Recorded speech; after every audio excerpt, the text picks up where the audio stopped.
Day 53, or February the 22nd. Listen to God when He speaks to you.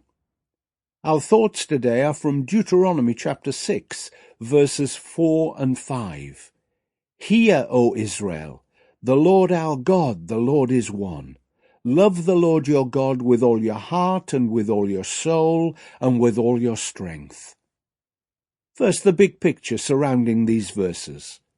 Having looked back at how great God has been, Moses now concentrates on what God wants to do in and through his people today. All he says is rooted in the Ten Commandments, which the Israelites have had for some years now. They were given to the first generation who left Egypt about 40 years earlier. He explains the covenant between God and his people, and underlines how important it is for them not to lose their identity as they settle in an alien land. For 400 years in Egypt they had not intermarried with other races, and Moses tells them that it's just as vital now that they retain their purity and remain God's people. In ancient times, intermarrying was the norm, as it is in many countries today. However, God was hard at work preparing a nation through whom he would bring the Christ. And now our action step.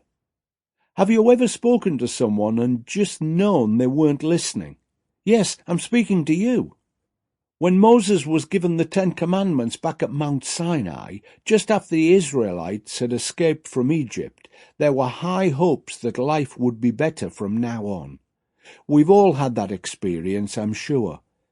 But it's in the euphoria of the blessing that the evil one slips a banana skin under our feet, and down we go. We need to be prepared, and the best way is to listen to what God is saying. We need to train ourselves to really listen.